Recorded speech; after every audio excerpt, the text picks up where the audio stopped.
नमस्कार.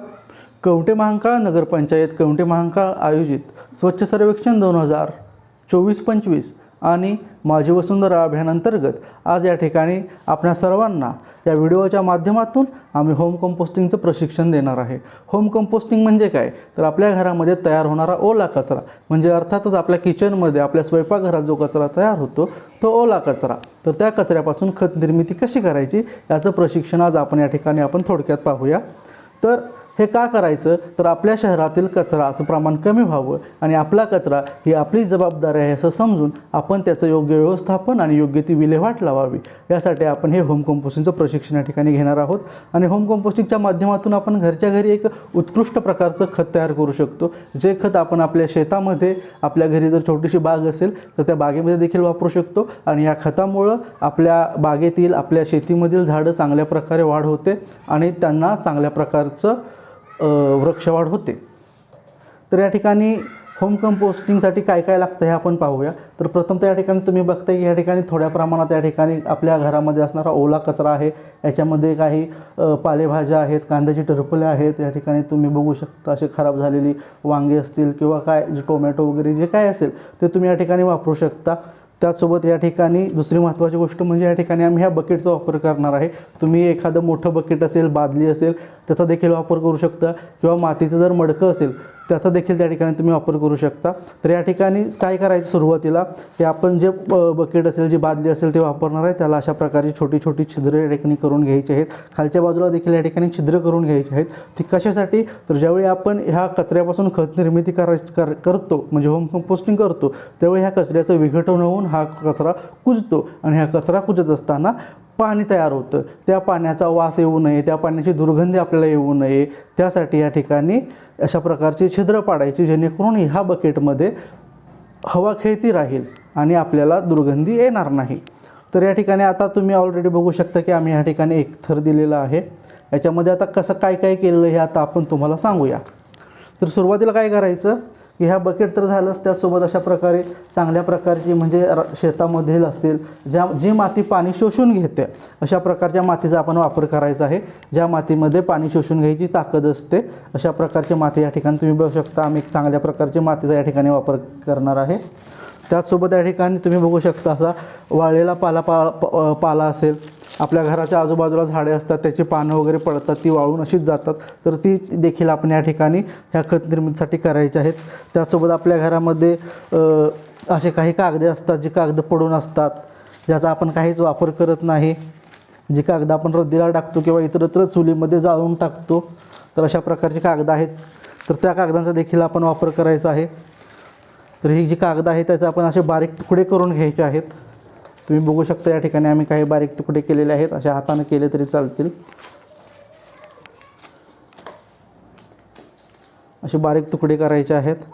त्यानंतर दुसरा महत्त्वाचा घटक म्हणजे हे खत तयार होण्यासाठी आपल्याला कल्चर, ज्याच्यामध्ये बॅक्टेरिया असतात जे खत निर्मितीसाठी, होम कंपोस्टिंगसाठी गरजेचे असतात. तर ते कल्चर कशा प्रकारे असतं हे आपण पाहूया. ते कल्चर तुम्ही बघू शकता की हे अशा प्रकारचे हे पावडर असते, त्याला आपण कल्चर म्हणतो. तर अशा प्रकारची पावडर आपल्याला कोणत्याही कृषी स्टोअरमध्ये आपल्याला मिळू शकते. त्याचसोबत जर तुमच्याजवळ कल्चर नसेल तर त्या ठिकाणी तुम्ही दही असेल, ताक असेल त्याचा देखील वापर करू शकता. तर आता ऑलरेडी आम्ही एक थर दिलेला आहे याच्यामध्ये. आता अजून एक थर तुम्हाला दाखवतो जेणेकरून तुम्ही असे एकावर एक थर करू शकता. तर आता या ठिकाणी काय करायचं, आपण सुरुवातीला पहिला थर देताना या ठिकाणी तुम्ही बघू शकता हा वाळलेला पाला आहे. हा पाला आपण असा तोडून घ्यायचा. हा पाला असा तोडून घेतला की याचा असा बारीक चुरून टाकायचा. पूर्ण वाळलेला असेल तर तो हाताने आरामशीर बारीक होऊ शकतो. जर पूर्ण वाळलेला नसेल तर हा बऱ्यापैकी वाळलेला आहे, हाताने बारीक होतो आहे. जर पूर्ण वाळलेला नसेल तर त्याला तुम्ही सुरीने वगैरे किंवा एक चाकूने त्याला बारीक करू शकता. या ठिकाणी तर तुम्ही बघू शकता की हा जो कचरा आहे हा देखील आम्ही असा सुरीने चाकूने बारीक केलेला आहे. हा बारीक का करायचा, तर तो लवकरात लवकर त्याचं विघटन व्हावं, लवकरात लवकर तो कुजावा आणि लवकरात लवकर त्याच्यापासून चांगल्या प्रकारची खत निर्मिती व्हावी. तर या ठिकाणी तुम्ही बघू शकता की हा जो वाळलेला पाला होता तो मी चांगल्या पद्धतीनं हातानं बारीक केलेला आहे. आणि याच्यात टाकतोय.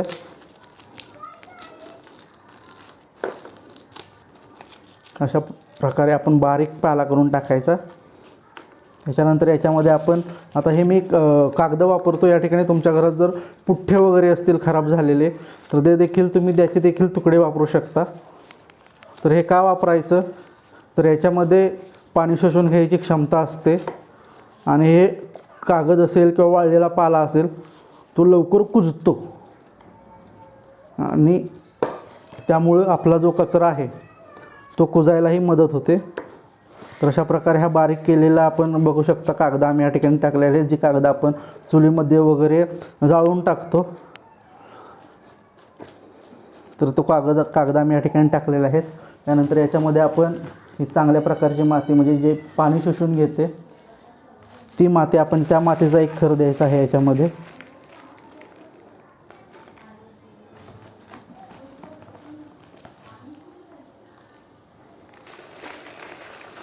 या ठिकाणी ही माती, हा वाळलेला पाला आहे, ही जी कागद आहेत ही कचऱ्यापासून जे कचरा कुजताना कचऱ्याचं विघटन होताना जे पाणी तयार होणार आहे ते शोषून घ्यायचं काम करणार आहे, जेणेकरून त्याच्यामधून आपल्याला दुर्गंध येणार नाही. तर काय होतं हे खत तयार होताना याच्यामध्ये वेगवेगळे जीवाणू तयार होतात. त्याच्यामुळे आपल्याला काय वाटतं की आपलं काहीतरी चुकलं आहे, याच्यामध्ये आळ्या झालेल्या आहेत, त्याच्यामध्ये किडे झालेले आहेत. होतात तयार किडे वगैरे काही ठिकाणी जर त्याला योग्य असं पोषक असं वातावरण मिळालं नाही, योग्य असं हवामान म्हणजे योग्य असं तापमान मिळालं नाही किंवा हवा खेळती राहिली नाही तर याच्यामध्ये किडे वगैरे होऊ शकतात. तर तसं काय झालं तर हे आपण टाकून द्यायचं नाही.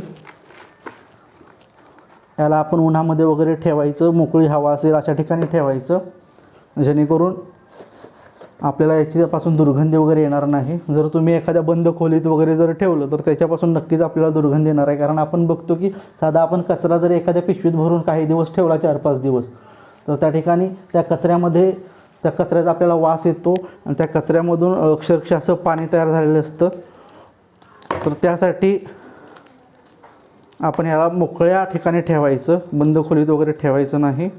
तर हा ठिकाणी तुम्ही बघू शकता हा मी बारीक केलेला कचरा आहे. आपल्या याच्यामध्ये कांद्याची टरफल देखील आपण वापरायचे आहेत, जेणेकरून त्याच्यामध्ये जे बॅक्टेरिया असतात ते देखील या खत निर्मितीसाठी उपयुक्त असतात. या ठिकाणी हा कचरा सगळा बारीक करून या ठिकाणी मी टाकत आहे. हे काय आपल्या घरातीलच कचरा आहे सगळा. मग अशा प्रकारे हा बारीक करून टाकला की या ठिकाणी हा दुसरा थर या ठिकाणी आम्ही तयार केलेला आहे की याच्यावर पुन्हा जे कल्चर आहे जे आम्ही तुम्हाला दाखवलं ते कल्चर वापरायचं आहे. त्या कल्चरमध्ये जे बॅक्टेरिया असतात त्या बॅक्टेरियामुळे काय होतं हे खत तयार व्हायला सोपं होतं, लवकरात लवकर त्याचं विघटन होतं. तर या ठिकाणी हे आपण टाकतोय, तुम्ही बघू शकता. असं पूर्णपणे पसरून टाकायचं. असं थोड्या प्रमाणात टाकलं की याच्यामध्ये बॅक्टेरिया असतात. जर तुमच्याजवळ हे नसेल तर तुम्ही या ठिकाणी ताक असेल, दही असेल याचा देखील वापर करू शकता. त्यासोबत जर लिंबू वगैरे असेल, खराब असेल तर त्याचा, चांगलं असेल तरी चांगलं पिळं तरी चालेल, पण खराब असेल तर त्याचा रस पूर्णपणे या ठिकाणी प्यायचा आहे, कारण याच्यामध्ये पण देखील बॅक्टेरिया असतात. तर हे आपण या ठिकाणी लिंबू हे पिळलेलं आहे याच्यामध्ये तुम्ही बघू शकता. आणि हे लिंबू आहे ते तुम्ही असं 1-2 भाग करून चिरून टाकलं तरी याच्यामध्ये चालेल, कारण ते देखील या ठिकाणी ओला कचराच आहे, ते देखील या ठिकाणी कुजून जातं. तर या ठिकाणी याच्यामध्ये थोडासा ओलावा राहणं गरजेचं आहे, जेणेकरून त्याचं विघटन लवकर व्हावं. तर या ठिकाणी आपण थोड्या प्रमाणात या ठिकाणी पाणी देखील या ठिकाणी थोडंसं टाकूया, कारण थोडासा ओलावा असल्याशिवाय त्याचं विघटन लवकर होणार नाही. तर थोडक्यात आपण या ठिकाणी ही होम कंपोस्टिंगची प्रक्रिया आपण या ठिकाणी समजून घेतलेली आहे. तर मी सर्व नागरिकांना आवाहन करेन की आपला कचरा ही आपली जबाबदारी आहे असं समजून त्याचं विघटन करायचं आहे, त्याची विल्हेवाट लावायची आहे, त्याचं होम कंपोस्टिंग करायचं आहे. तर या ठिकाणी याच्यासाठी कमीत कमी 3 आठवडे तयार व्हायला, आपला कचरा जेवढा जास्त प्रमाणात असेल तेवढा जास्त वेळ या ठिकाणी या विघटनासाठी लागणार आहे. तर या ठिकाणी आता तुम्हाला खत तयार झाल्यानंतर ते कसं दिसतं हे दाखवतो। या ठिकाणी आम्ही या अगोदर देखील या ठिकाणी खत निर्मिती केलेली आहे, होम कंपोस्टिंग केलेलं आहे। या ठिकाणी तुम्ही बघू शकता हे अशा प्रकारचं खत या ठिकाणी तयार होतं। हेचं पूर्ण कुजल्यानंतर, याचं पूर्ण विघटन झाल्यानंतर तर हे खत आता काय होतं की एक थर देतो आपण की मग खालचे थर लवकर कुजतात, वरचे थर लवकर कुजत नाहीत। तर एक 8 दिवसाच्या काळानंतर काय करायचं, आपण हे पूर्ण एखाद्या काठीनं, मोठ्या काठीनं हे पूर्ण आपण हलवून घ्यायचं, पूर्ण मिक्स करून घ्यायचं आणि हे कमीत कमी 3 आठवड्याच्या काळानंतर किंवा जर जास्त प्रमाणात आपला कचरा असेल तर 90 दिवसाच्या काळानंतर हे कुजल्यानंतर आपण एका चाळणीमध्ये घेऊन तो सगळं चाळून घ्यायचं आहे। चाळल्यानंतर तुम्हाला खाली अशा प्रकारचे खत तयार झालेलं तुम्हाला मिळेल। आणि जे पूर्णपणे त्याचं विघटन झालं नाही, जे पूर्णपणे कुजलं नाही असा जो काही कचरा असेल, जो काही शिल्लक भाग असेल, तो पुन्हा आपण ह्या विघटन प्रोसेसमध्ये, ह्या होम कंपोस्टिंगच्या प्रोसेसमध्ये पुन्हा तो वापरू शकतो। तर अशा प्रकारे आपण सर्वांनी आपल्या कचऱ्याची योग्य ती विल्हेवाट लावायची आहे आणि आपल्या घरामध्ये जो ओला कचरा तयार होतो आहे त्याचं होम कंपोस्टिंग करायचं आहे, म्हणजे घरच्या घरी खत निर्मिती करायची आहे। उत्कृष्ट पद्धतीचं खत या ठिकाणी आपण त्यापासून तयार करू शकतो। तर असं जर आपण केलं सर्व नागरिकांनी तर नक्कीच आपण आपल्या शहराला स्वच्छ आणि सुंदर करण्यासाठी आपला हातभार लागेल। तर मी सर्व नागरिकांना आवाहन करतो की काही मोठे हॉटेल्स असतील त्याच्यामध्ये देखील मोठ्या प्रमाणात अशा प्रकारचा कचरा तयार होतो, घरामध्ये देखील कचरा तयार होतो। तर ज्यांना ज्यांना शक्य आहे त्या सर्वांनी अशा प्रकारे होम कंपोस्टिंग करावं, जेणेकरून स्वच्छ सर्वेक्षण स्पर्धेमध्ये आपल्या शहराला, आपल्या नगरपंचायतीला अव्वल आणण्यासाठी आपलं सहकार्य लाभेल आणि आपलं शहर अधिक स्वच्छ, सुंदर आणि प्रदूषणमुक्त होईल। धन्यवाद।